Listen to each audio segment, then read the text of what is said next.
Yeah, that's a good question. I felt like there was multiple starting points, you know. I think I've been fascinated with silence in one form or another for a long time, even since I was a teenager, I think. I was a very strange teenager and would often fantasize about going on my own little vision quests in the mountaintop and fasting for a week, and I'd listen to chanting CDs and stuff. I never quite knew what the heck I was drawn to, and never quite had the vocabulary for it. And so it wasn't until I was an adult and watched a film called Integrate Silence, a beautiful meditative 3.5-hour film about Carthusian monks that live in the French Alps. There's no dialogue, there's no score, it's just all sort of these meditative shots of their lives.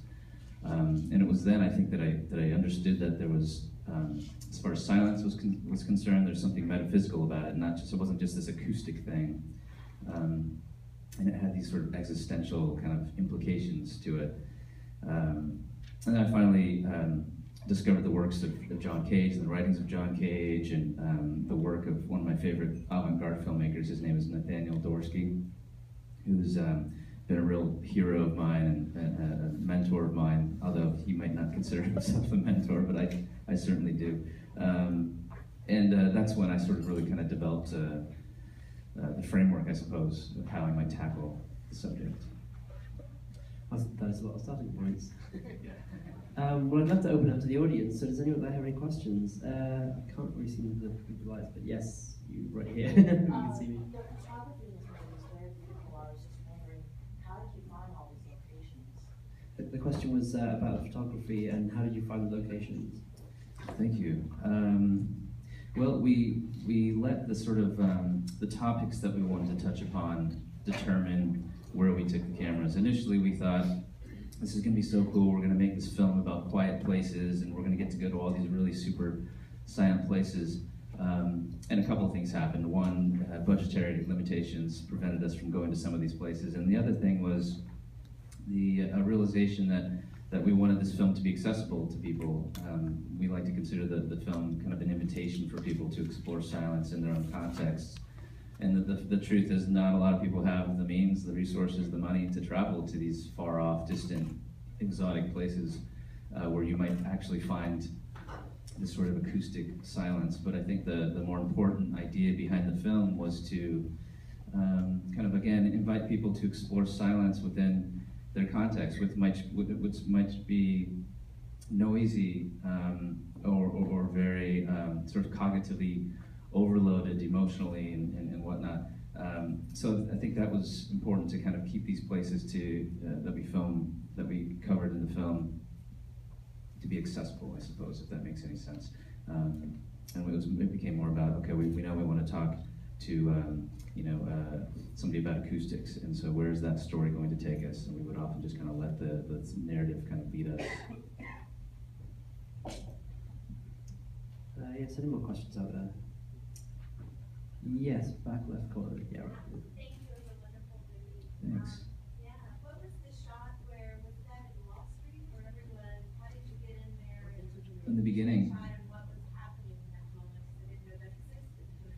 Yeah, they take the Day of Remembrance and Veterans Day here quite seriously in the UK, and I had stumbled across some images of some of those observances in the UK. That particular place was Lloyd's of London, this huge, massive insurance company in London. And you saw in the film, they have like this cathedral-like, it's a historic building. And I just knew I had to capture that. We knew that we were going to kind of touch upon moments of silence in the film, and that was sort of an epic example of it. So Lloyd's of London in the UK. Yes, any more questions? Yes, down here. Did you talk to the kid who crossed America in silence, and what was the first thing he said after he was when he was silent? Yeah, so the question was, did he talk to the guy who was traversing the country, and what was the first thing he said? Yeah, I meant to watch his video again because he actually filmed himself speaking his first words, and I don't recall what it was. It was more of a noise that he made because it had been so long, and I think that was what was most profound about it. You could find the transcript and the video online. His name is Greg Hindi. I think he has a website set up. but I think, and we did end up talking to him much later after he had finished his vow of silence, and he spoke at length about it. And he spoke about how sort of violent it felt on his entire being to just use words again to communicate ideas. He had been sort of navigating his life emotionally and cognitively, like the whole thing, just without words, and it became sort of second nature. And so it was a very traumatic kind of experience for him. And when you watch the video, you'll see it's kind of an outpouring of emotion, and yeah, it's interesting. Thank you. Yes, on the left here. Just to follow up to that, this guy walked across America. Like, how did you find him and even just like coordinate filming? Is it on a cell phone and like he was? Yeah. So the question was, how did you communicate with and find Greg, right? Greg Hindi, yep. Yeah, that's a great question. Well, we found him just in our research. Cassidy Hall, our co-producer on the film, had been just doing some web research and stumbled upon this article that someone had written about him. And I think he was maybe 3/4 of the way through his journey already, and we just thought, well, we gotta find this guy. You know, we gotta film him and find out what he's about. Then, of course, the next challenge was how do we find a person that has no phone or any sort of communication devices and doesn't speak. And so we reached out. I think he had a website. So he did a Kickstarter, I think, at the very beginning to fund his journey. And so there's some contact info out there for his father. And we called his dad and proposed this idea of finding him. And he said, well, you know, the only way that I'm able to track him, basically, is by watching where he swipes his credit card. So he was logging into like his bank account and just kind of keeping track of his son across this whole journey by seeing, you know, where he was, you know, buying a bottle of water at 7-Eleven or whatever. And so we asked him, okay, well, where did he last swipe? And it was some liquor store somewhere in Northern California or something like that. So we got on a plane, we flew to, it was like San Francisco, we drove north, and we went to that liquor store, and we literally just kind of drove along a path that we thought he might be on for a while. It took a couple of hours to find him, but miraculously there he was. It was crazy. And we ended up meeting up with him a couple more times, and we did it the same way. It was kind of a miracle. We were able to find him at all. And of course, once I approached him, for whatever reason, I just kind of had it in my head that I shouldn't speak either, and I started writing my answers or my questions down, and he quickly wrote back to me and said, "You don't have to be silent either. You don't have to be silent too. You can speak." And it definitely kind of quickened the pace of our interaction. So I just started talking to him, and he would write back, you know, in a little notebook. That is exactly the answer I wanted to that question. Yes, do we have any more questions? Yes, in the back right, straight over here. What was the criterion for making the choice about the use of the text, the written text, the spoken word, and music in the editing? I'm sorry, the question was, what was the intention behind the written text? How you chose to use, to balance silence, spoken word, text? Great question. Yeah, so how did I find the balance between using spoken word and text and whatnot?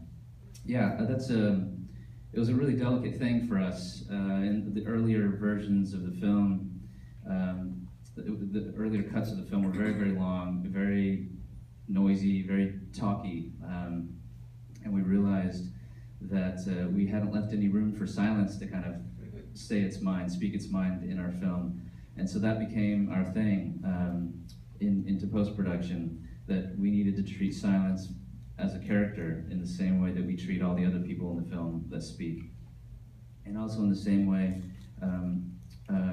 we had to craft a score, the music, as though, I remember telling the composer, you know, pretend there's a vocal track on top of everything that you're writing for the film, and that voice, that vocal track is silence. And so everything kind of had to support that voice and interweave with it in a real kind of delicate way. So yeah, hopefully that answered your question. Okay. It's a good question.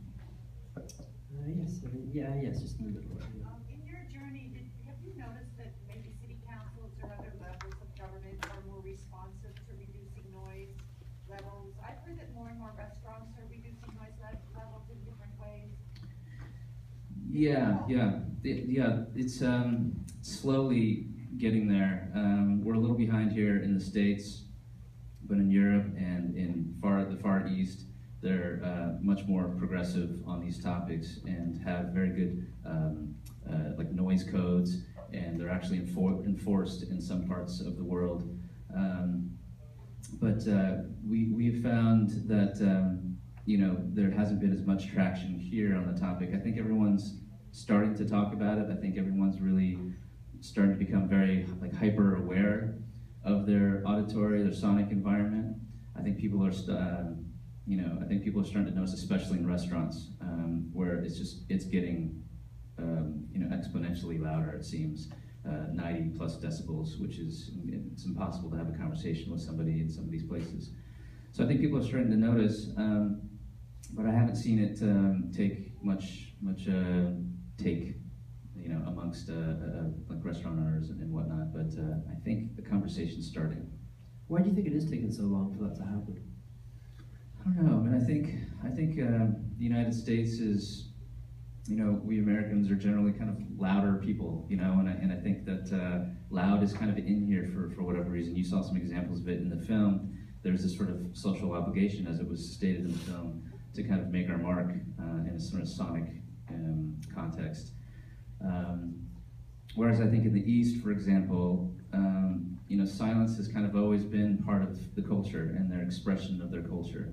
And it probably goes back to the Buddhist tradition and how that's become sort of interweaved with Japanese and just Eastern cultures.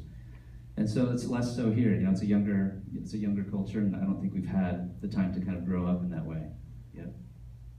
We just have time for one more question. I think I saw our hand. Yes, right here. I have two questions. So I kind of assume from the film you want us in the audience to learn to embrace the silence, like in our own life, like daily life. Yeah.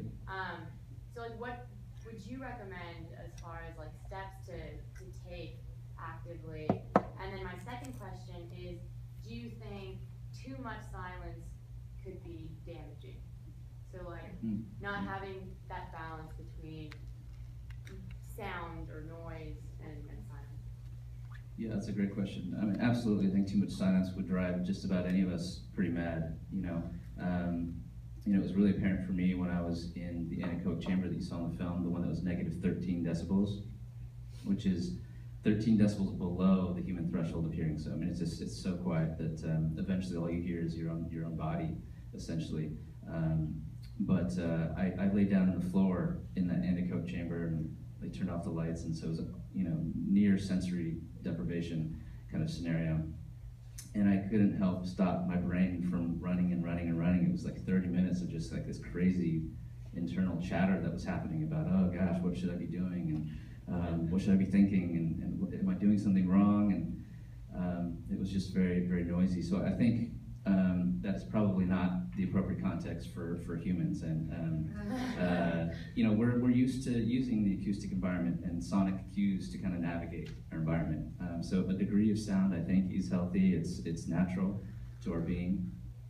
They've actually done studies too where people tend to be more productive amidst like a minimum level of noise. Like I think there's even a website where you can just choose like some background noise for when you're like reading and writing and whatnot. So yeah, and then you asked about steps that one could take.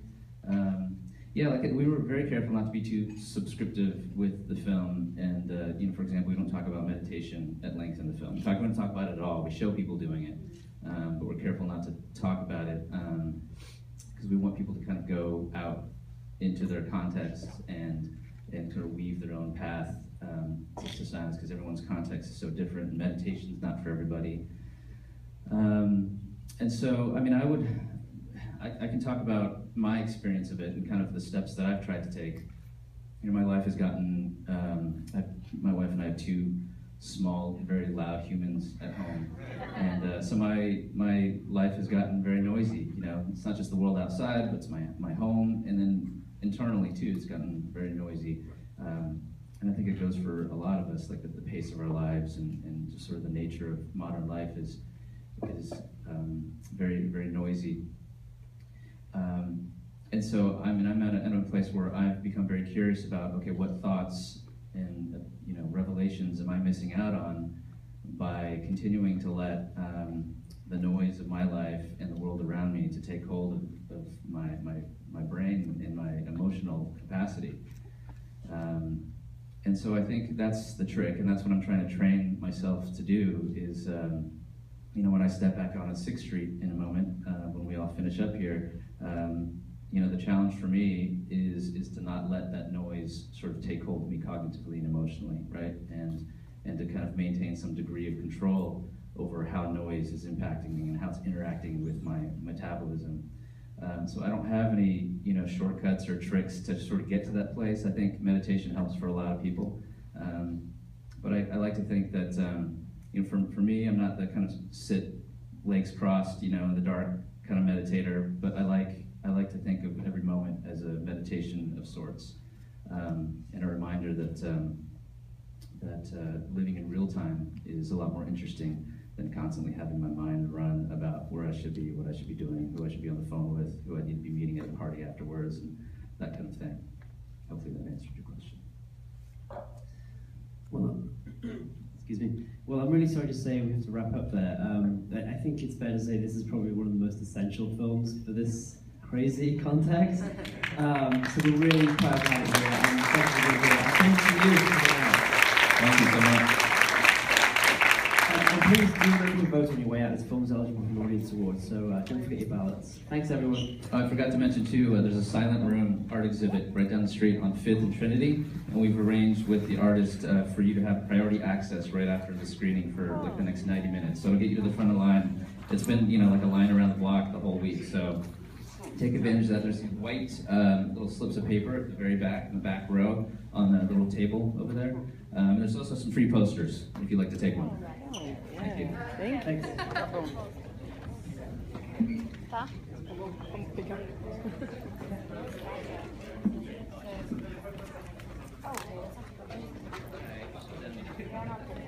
that's